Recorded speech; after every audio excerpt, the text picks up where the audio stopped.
E aí pessoal, tudo certinho aí? Bom, finalmente a gente acabou do assunto climatologia, a gente não precisa mais falar sobre clima especificamente. Claro que a gente vai voltar a comentar sobre o assunto, porque conhecimento é interligado, né?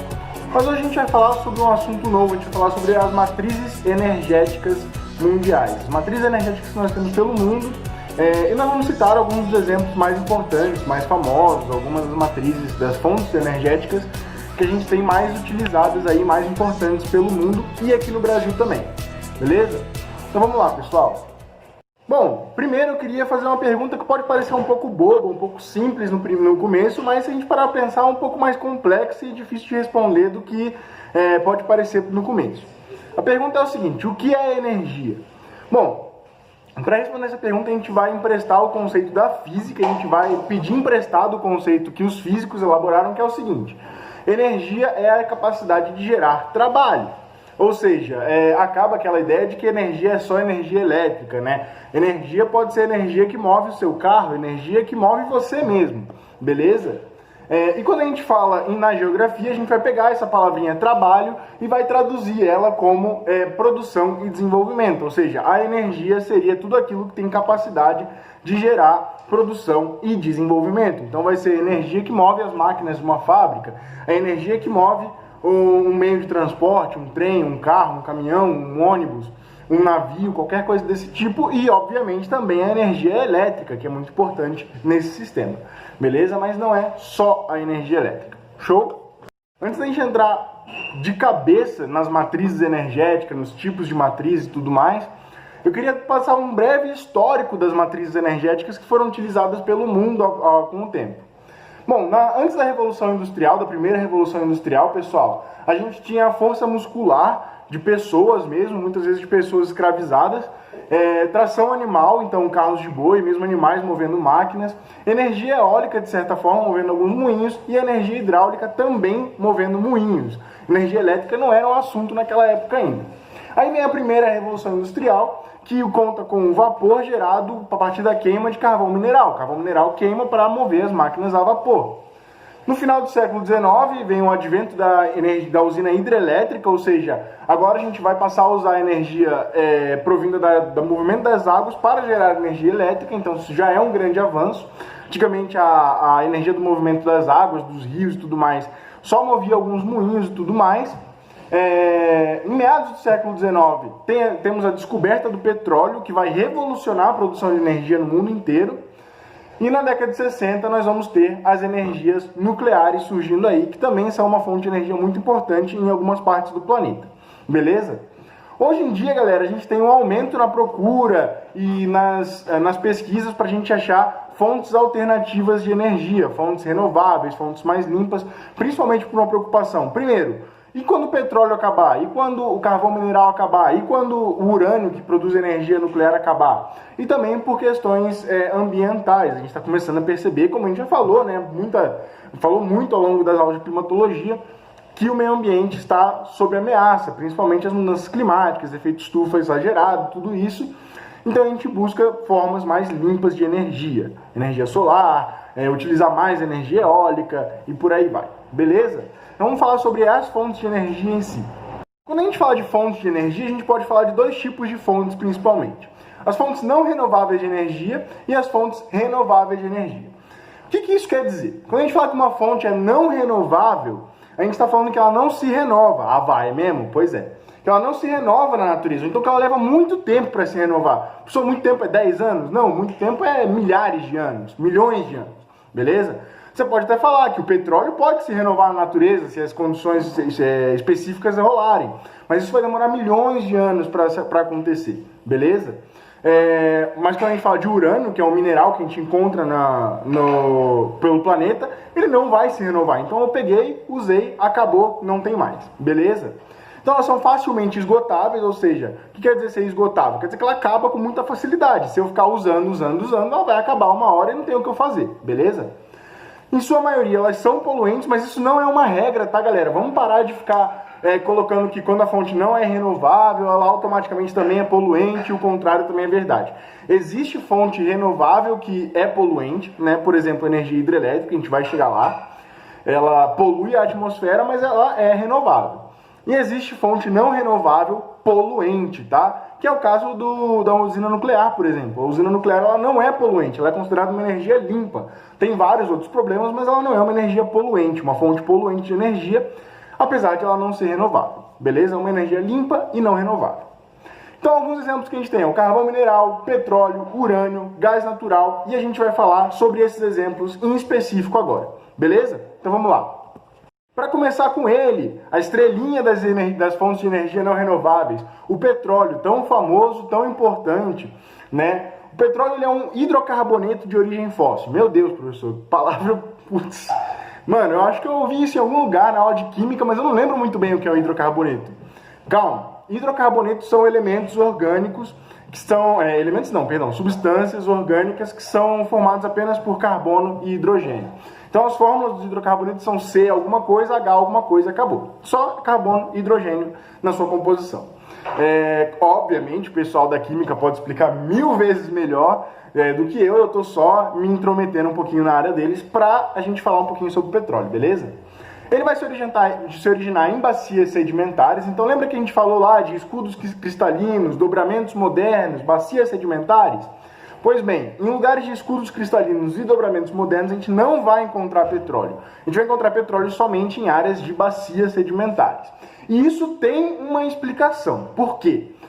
Quando a matéria orgânica, quando um ser vivo morre, ele vai acabar sendo soterrado pelos sedimentos que acabam chegando naquele local. Então, quando o ser vivo morre numa bacia, num lugar que vai ser uma bacia sedimentar no futuro, ele morreu aqui, e em cima dele vai caindo sedimentos, vai caindo ali aquela terra, aquela areia, aquele material sedimentado. Com o tempo, vai ter tanto sedimento em cima daquela matéria orgânica que vai fazer uma pressão enorme, ele vai chegando próximo às camadas mais baixas da terra, então mais próximo ao manto, a temperatura aumenta, e essa combinação de temperaturas extremamente altas e pressão extremamente alta acabam transformando essa matéria orgânica ao longo de milhões e milhões de anos em petróleo e em outros combustíveis fósseis também, mas o petróleo principalmente, beleza?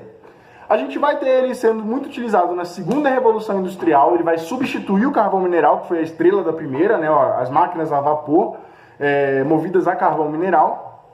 O petróleo chega para mudar essa lógica, para substituir o carvão mineral e ser a nova estrela da geração de energia. E ele vai ganhar muita importância com o advento do motor a explosão. O motor que a gente vê até hoje nos carros e tudo mais, que é movimentado a partir da explosão. E o petróleo vai ser muito bom para essa explosão, para gerar essas explosões, beleza? Não só o petróleo, mas principalmente os derivados do petróleo, então gasolina, diesel, óleo combustível de navios, enfim, todos esses derivados. Então eu trouxe aí uma imagem, pessoal, mostrando a destilação fracionada do petróleo. Mais uma vez eu me intrometo um pouquinho na química, peço perdão aos meus companheiros da química aí, mas eu entro aqui para falar não sobre a destilação fracionada em si, porque não é minha área, eu nem manjo muito, mas para falar sobre a quantidade absurda de derivados de petróleo que a gente pode ter. Aqui só está uma parte deles, tá, pessoal? Então nós temos aí GLP, que é o gás de cozinha, né, o gás liquefeito de petróleo, nós temos produtos químicos, alguns solventes que vão ser usados na indústria química, gasolina, obviamente, para mover os carros, querosene para mover os aviões, óleo diesel para veículos terrestres mais pesados, alguns jipes, caminhões, tudo mais, óleo combustível de navios, óleos lubrificantes, asfalto. Nós vamos ter vários plásticos produzidos por petróleo, uma série quase que infinita de coisas que nós vamos ter produzidas a partir do petróleo. Então ele é muito importante para a nossa vida, não só porque você queima ele para gerar energia elétrica, você queima ele para fazer seu carro andar, mas também por uma série enorme, quase que infinita de coisas que nós temos derivadas de petróleo no nosso dia a dia. Então falar um pouquinho sobre o histórico do petróleo, pessoal. Mais ou menos ali nos anos 1920 até os anos 60, nós tivemos um problema muito grande que era o cartel das 7 irmãs. O Bruno provavelmente já falou um pouquinho sobre o que é um cartel com vocês, eu não vou me adentrar muito porque senão vai ficar muito longo esse vídeo.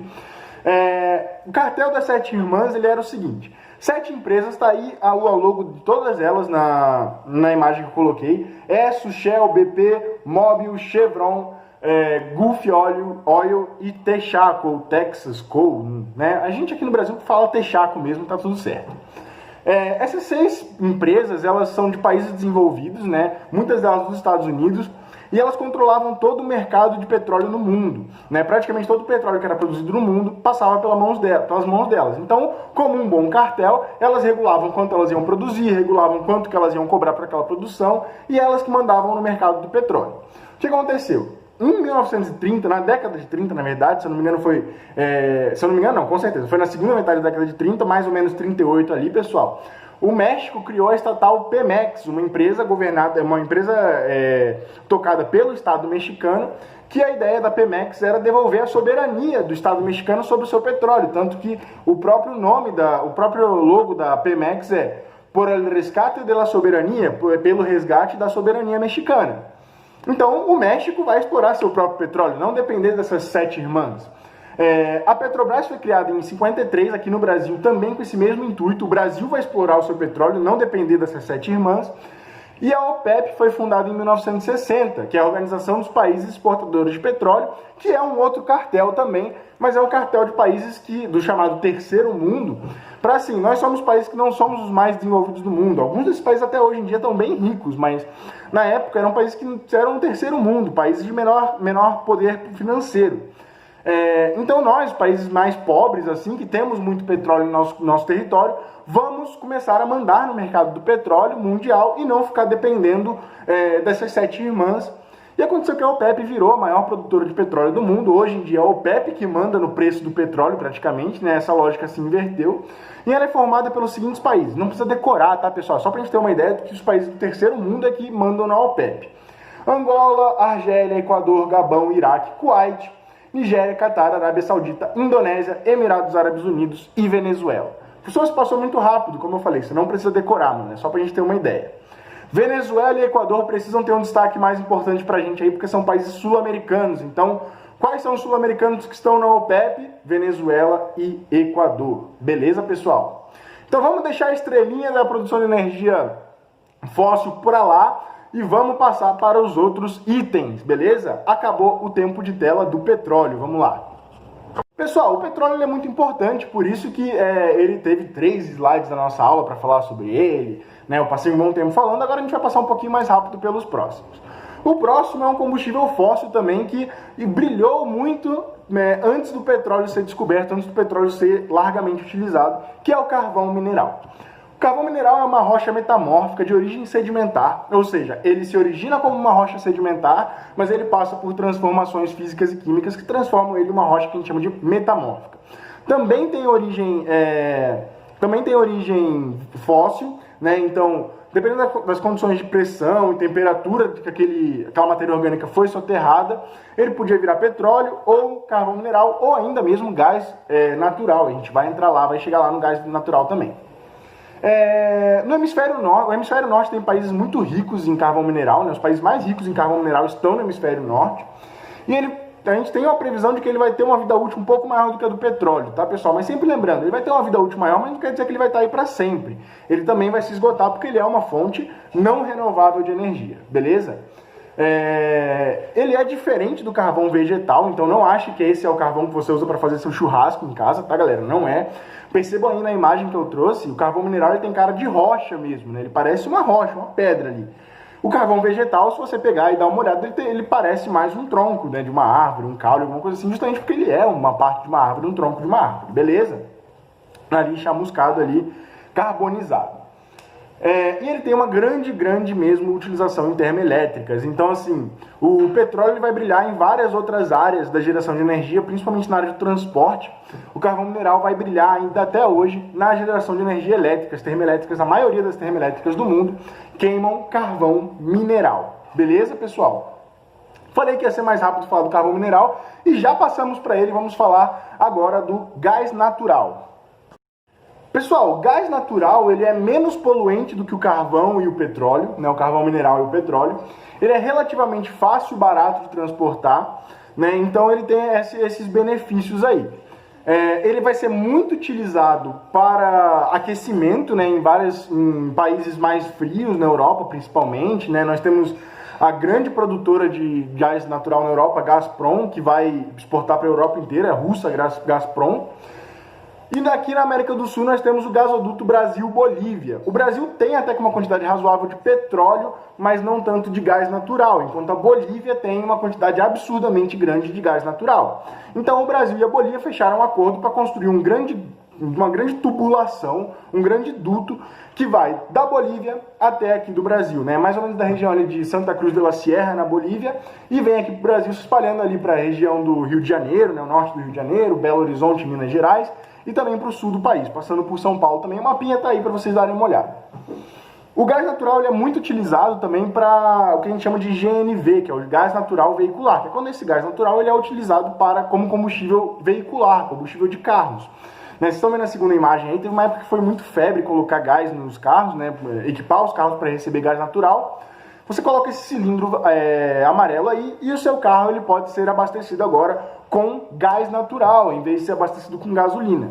Que vai ser mais eficiente, muitas vezes, para o carro e vai ser mais barato também. Um pouco menos poluente, mas assim, ele é menos poluente, mas ele ainda é uma queima de um combustível fóssil, então ainda vai liberar CO2 na atmosfera, beleza, pessoal? Não achem que ele é uma fonte limpa de energia. Show? Então, pessoal, nós terminamos aí o gás natural. Já falei, né? Depois do petróleo, tudo rapidinho aí, essas outras duas fontes de energia fóssil. Beleza? Pessoal, agora eu queria falar não sobre uma fonte específica, mas uma maneira de se produzir energia a partir dessas três fontes que a gente já conversou, que são as termoelétricas. A termoelétrica é o seguinte, ela é uma usina de geração de energia elétrica que vai ser alimentada, que vai produzir essa energia elétrica a partir da queima de um desses combustíveis. Beleza, pessoal? Então o que vai acontecer? A termoelétrica vai pegar lá o petróleo, vai pegar o gás natural, vai pegar o carvão mineral. Como eu falei, o carvão mineral a maioria das vezes é o carvão mineral que vai ser utilizado. Vai queimar esses combustíveis e esse calor gerado vai acabar gerando energia elétrica, beleza?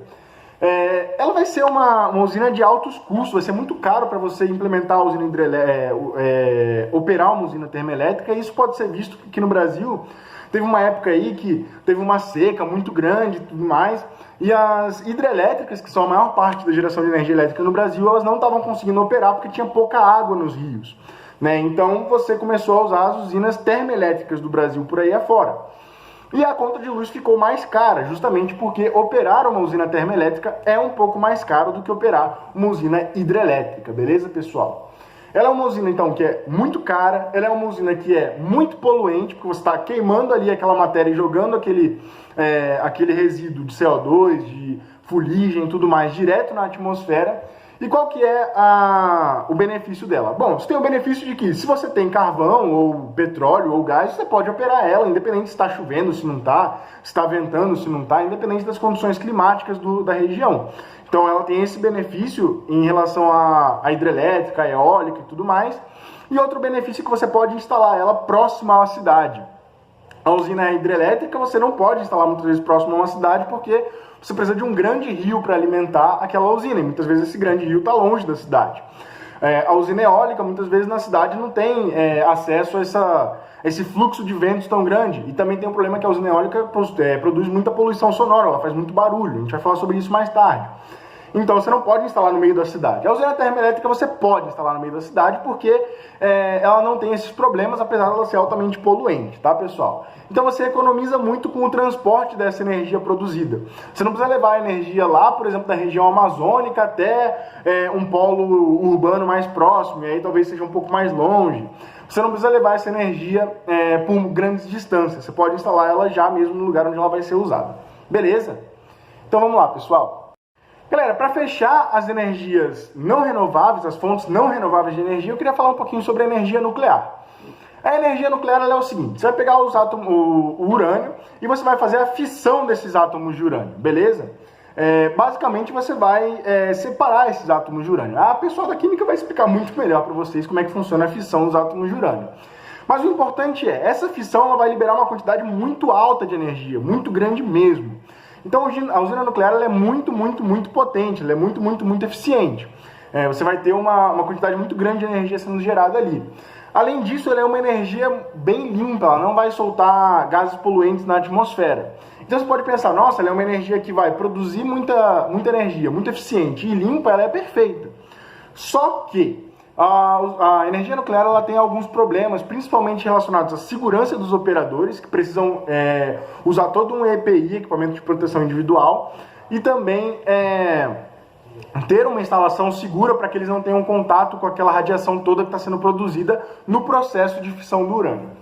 Além disso, você vai ter o descarte do lixo atômico, aquele lixo produzido, ele é radioativo ainda, ele é perigoso para a natureza. E se você não descartar ele de maneira adequada, você pode ter danos ao meio ambiente e até à saúde das pessoas, né? Um grande exemplo disso, não vem de uma usina nuclear, mas sim de uma máquina de raio-x de um hospital, foi o acidente de Concésio, em Goiânia, né? Concésio 137, que milhares de pessoas foram afetadas, várias pessoas perderam a vida, tiveram doenças mais tarde e tudo mais, porque o descarte não foi adequado daquele lixo atômico, beleza? Nas usinas nucleares isso também acontece. E o risco de acidentes, que talvez seja o mais famoso, assim, né? O que a gente mais lembra quando a gente fala de usinas nucleares. A gente teve o acidente de Fukushima, que foi até um acidente bem controlado lá na usina de Fukushima, no Japão, né? Mas mesmo assim foi um acidente que teve suas consequências negativas. E o acidente de Chernobyl, que causou um número inestimável de mortes. Nós temos algumas estimativas, mas assim, a gente nunca vai saber com certeza quantas pessoas morreram por causa do acidente de Chernobyl. Tanto no acidente, na hora da explosão do reator, também as pessoas que absorveram aquela radiação e tiveram problemas mais para frente, né? A síndrome aguda da radiação, né? Que você é exposto a uma quantidade muito grande de radiação, tem uma doença que isso causa, que você morre na hora, praticamente. E também as pessoas que acabaram tendo câncer e outras doenças anos depois do acidente. A gente nunca vai saber esse número exato, beleza? Até hoje, a região de Chernobyl ela tem que ser isolada, você tem que construir um sarcófago ao redor da cidade, porque ela libera muita radiação. E isso vai continuar por muitos e muitos anos acontecendo. Beleza, pessoal? Então é um acidente que prejudicou muito a vida, impossibilitou a vida humana no local e é muito, muito, muito perigoso também a gente lidar com energia nuclear. Show? Aqui no Brasil a gente tem as usinas em Angra apenas, né? Existem alguns planos para construir novas usinas, mas isso não está exatamente andando muito rápido no momento, beleza? Mas alguns países, como por exemplo o Japão, alguns países ali da antiga União Soviética, então a Ucrânia, usam bastante energia nuclear para alimentar os seus países, as suas cidades. Beleza, galera? Então vamos lá falar sobre as energias renováveis. Gente, como o nome já diz, a fonte renovável de energia é aquela que se renova ou precisa de muito pouco tempo, né? Se renova imediatamente ou precisa de muito pouco tempo para se renovar na natureza. Né? Elas não são facilmente esgotáveis. É importante a gente lembrar que assim, a gente fala que a energia hidrelétrica é uma fonte renovável, porque a água do rio está sempre correndo. Mas se a gente danificar o ecossistema, se a gente danificar a dinâmica climática a um tal ponto que a dinâmica das chuvas vai se modificar na região, os rios não vão ter mais aquele alimento das chuvas. Então pode ser que eles diminuam seu fluxo ou até mesmo sequem. Então, parabéns, o ser humano conseguiu esgotar uma fonte renovável de energia. Elas não são facilmente esgotáveis, não é assim, usei e acabou. Mas se a gente causar alguns problemas na dinâmica climática do planeta, a gente pode sim esgotar ou pelo menos transformar muito mais difícil o acesso a essas fontes, beleza? Elas não são necessariamente limpas, como eu falei, a hidrelétrica ela polui o meio ambiente sim, a gente vai falar sobre ela daqui a pouquinho, beleza? Mas elas se renovam muito facilmente no ambiente. Alguns exemplos são energia hidrelétrica, energia eólica, energia solar, energia maremotriz, que é a energia que a gente obtém a partir das marés do oceano, beleza? Do mar mesmo. E a biomassa, a gente vai falar sobre todas essas. A maremotriz eu não fiz um slide só para ela, porque ela não cai tanto, ela não é tão importante para os vestibulares, beleza? Mas nas outras a gente vai falar sobre todas elas agora. Vamos lá? Pessoal, a hidrelétrica ela vai ser a principal fonte de energia aqui no Brasil, de energia elétrica no Brasil. Ela é uma fonte barata, né? A instalação da usina é razoavelmente barata, apesar de gastar bilhões aí construindo uma usina e tudo mais. E a manutenção dela também é razoavelmente barata. Ela é sim poluente, né? Alguns lugares até falam que ela é limpa porque ela não queima nada e tudo mais, mas ela é poluente e ela causa grandes alagamentos. Então ela tem esses dois grandes impactos ambientais que na verdade eles são um só, né? Vamos lá, eles estão meio que atrelados. Por que ela é poluente? Você tem um rio correndo ali e você coloca uma barragem nesse rio, formando um grande lago. Percebam aí na imagem. Atrás da barragem você tem um grande lago gigantesco, né, que é essa água que deveria estar correndo e ela está barrada ali para passar aos poucos gerando essa energia.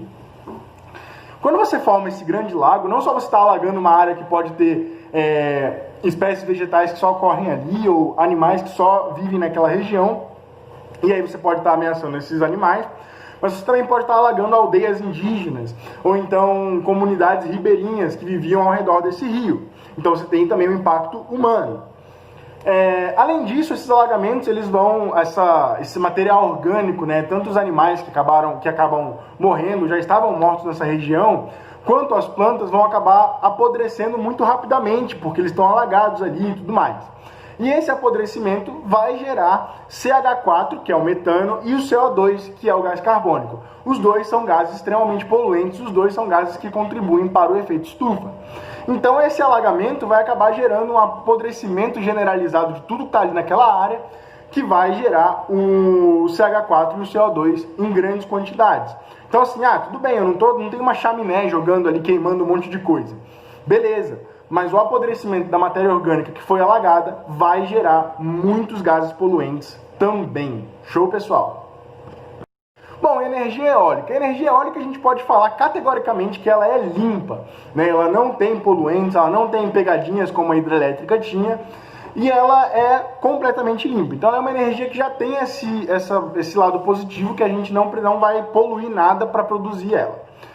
Basicamente, o vento vai mover essas pás eólicas vão mover um gerador interno, e esse gerador interno vai acabar produzindo energia elétrica quando ele girar, beleza? Qual que é o problema dela? Ela tem algumas restrições. A primeira restrição, mais óbvia, é que precisa ter vento para mover essas pás eólicas. Sem o vento, essas pás eólicas não giram, o gerador interno não gira e não tem energia elétrica. Então você não pode colocar ela em qualquer lugar. Uma região que não venta muito não é benéfico colocar uma usina eólica ali. No Brasil, a gente tem um grande potencial na região Nordeste, um grande potencial eólico na região Nordeste.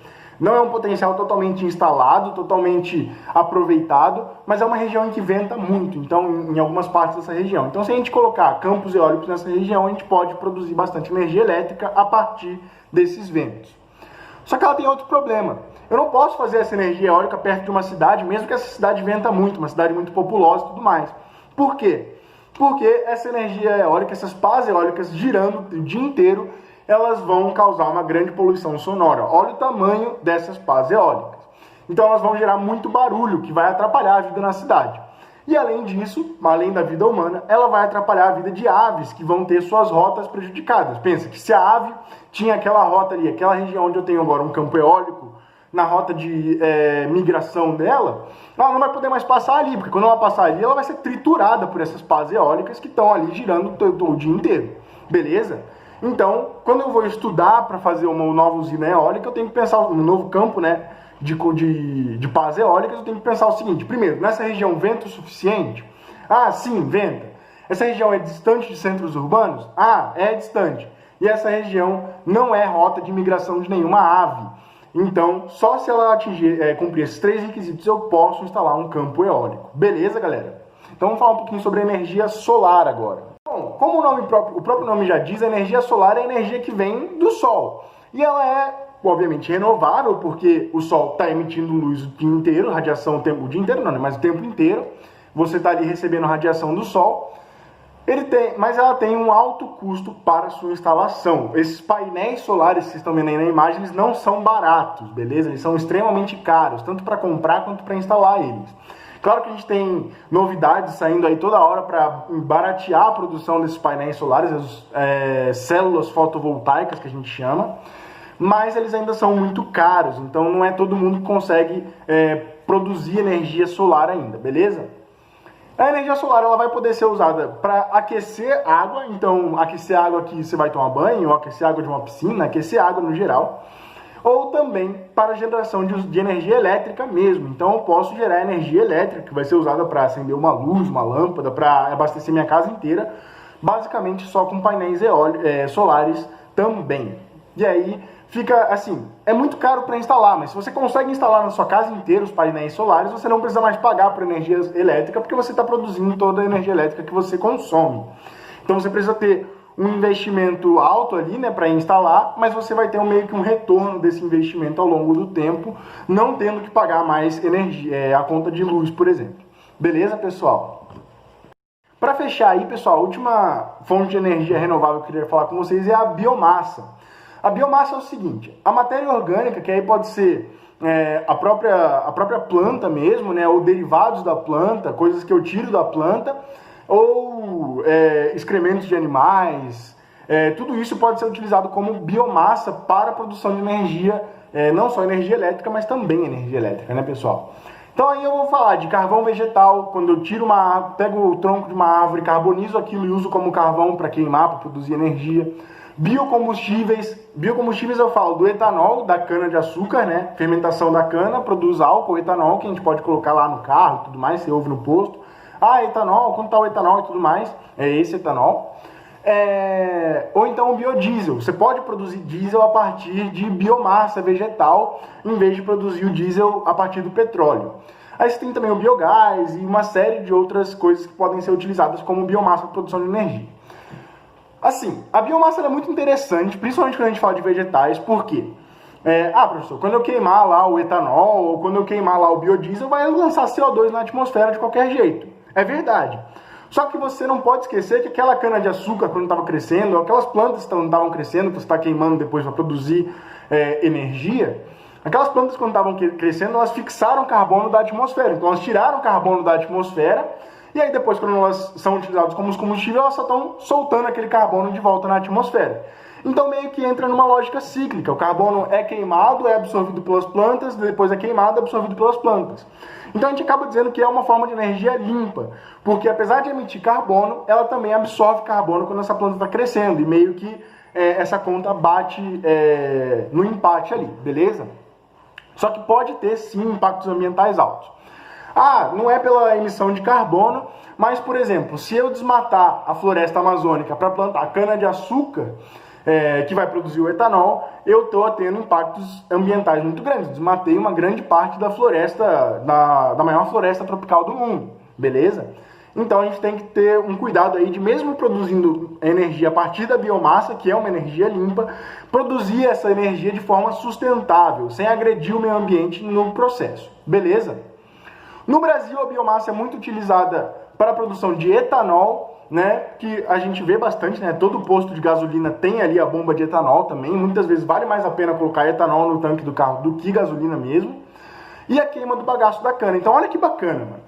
A cana-de-açúcar que eu vou lá, vou fermentar o produto da cana-de-açúcar para produzir etanol, eu posso pegar aquele bagaço da cana que eu simplesmente ia jogar fora, é bagaço, não é útil mais.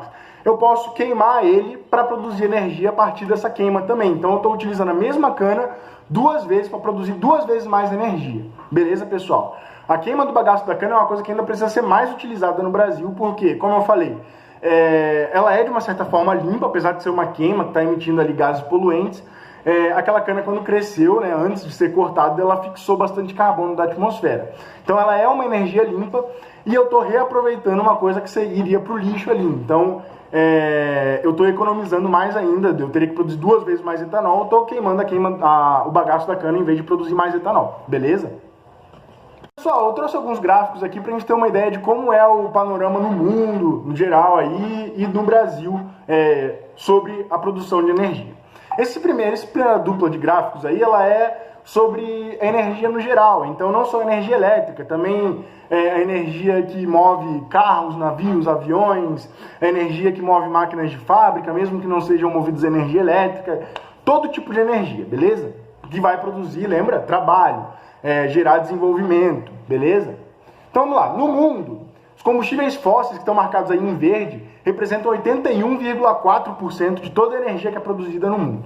Ou seja, a cada 10 vezes que alguém vai pensar em produzir energia no mundo, 8 é com combustíveis fósseis, carvão mineral, petróleo ou gás natural, o petróleo sendo o campeão aí.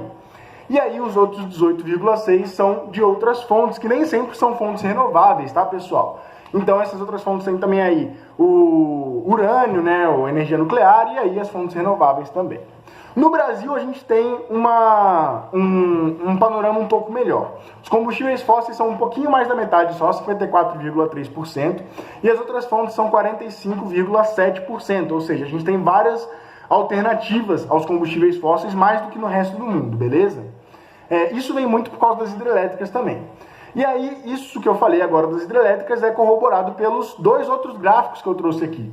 Em verde estão as fontes não renováveis de energia e em azul as fontes renováveis.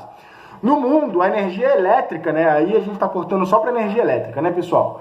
A energia elétrica do mundo inteiro, ela é formada 77% de fontes não renováveis, principalmente os combustíveis fósseis, tá, pessoal? Mas também aí o carvão é um combustível fóssil, mas também a energia nuclear. E apenas 23%, ou seja, menos de um quarto da energia, da energia elétrica produzida no mundo inteiro, é produzida por fontes renováveis de energia. No Brasil, a gente inverte essa lógica. 82% das fontes de energia elétrica do Brasil são renováveis. A maior parte absoluta disso vem das hidrelétricas. A gente usa muita hidrelétrica no Brasil, né? 82% de toda a energia elétrica que a gente usa no Brasil vem de fontes renováveis. E os outros 18% vêm de fontes não renováveis, principalmente as termoelétricas, que vão produzir energia aí a partir da queima de combustíveis, principalmente os combustíveis fósseis. Beleza, galera? Então agora eu trouxe dois exercíciozinhos para a gente fazer e ficar craque no assunto matrizes energéticas. Vamos lá? Bora lá, pessoal!